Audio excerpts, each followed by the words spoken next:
देखिए ये बहुत बड़ी घटना है। आप सुनेंगे, अगर आप सुनेंगे तो ठीक है, हम चलते हैं। ये बहुत बड़ी घटना है, इसको जितने कड़े लफ्जों में इसको कंडेम किया जाए बहुत काम है। मैं और मेरे साथ मेरे ऑनरेबल मिनिस्टर जनाब जावेद डार साहब, हम दोनों की जिम्मेवारी honourable chief minister Omar Abdullah साहब ने लगाई थी कि आप जम्मू जाइए। तो अभी सुबह ही हम यहाँ पे पहुंचे हैं और आप इसी से ही हिसाब लगा सकते हैं कि ऑनरेबल चीफ मिनिस्टर कितने गंभीर है इस मसले को लेके। अगर दो एक डिप्टी चीफ मिनिस्टर और एक ऑनरेबल मिनिस्टर को यहाँ भेजा है अगर शमशान घाट में, तो उसका मसला यही है कि सरकार सीरियस है।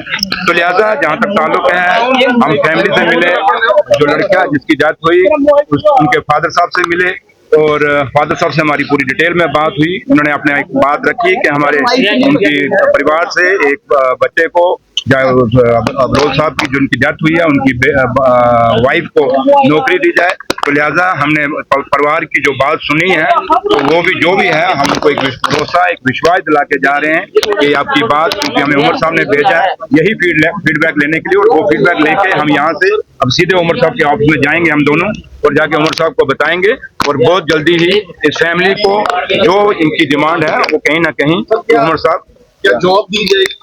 मैं वही तो आपको कह रहा हूँ कि इन्होंने अपनी डिमांड रखी है, ये बात लेके हम उमर साहब का जा रहे हैं, ऑनरेबल चीफ मिनिस्टर साहब के पास जा रहे हैं और ऑनरेबल चीफ मिनिस्टर साहब को वो खुद बताएंगे कि हमने क्या किया क्या नहीं किया। क्योंकि अब मैं कोई बात कहूँ, क्योंकि हमें चीफ मिनिस्टर साहब ने भेजा हम दोनों को, तो हमारा बात सिर्फ उनको एक उन्होंने यहाँ पे एक फीडबैक लेने के लिए भेजा। वो फीडबैक हमने फैमिली से ले लिया है, फैमिली क्या चाहती है।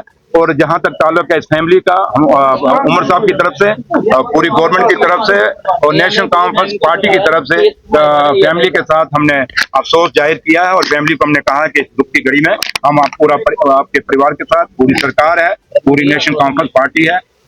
बस थैंक यू। सुरेंद्र जी, जिस तरीके से नई सरकार का गठन हुआ उसके बाद अचानक ये आतंकी घटनाएं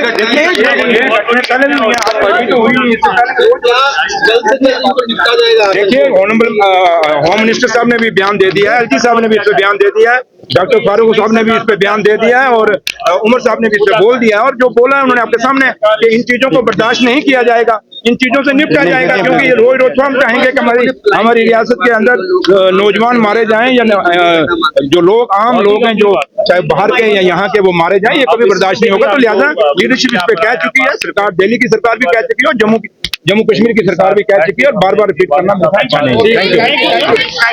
सुरेंद्र चौधरी जी से हमने बातचीत की है जिन्होंने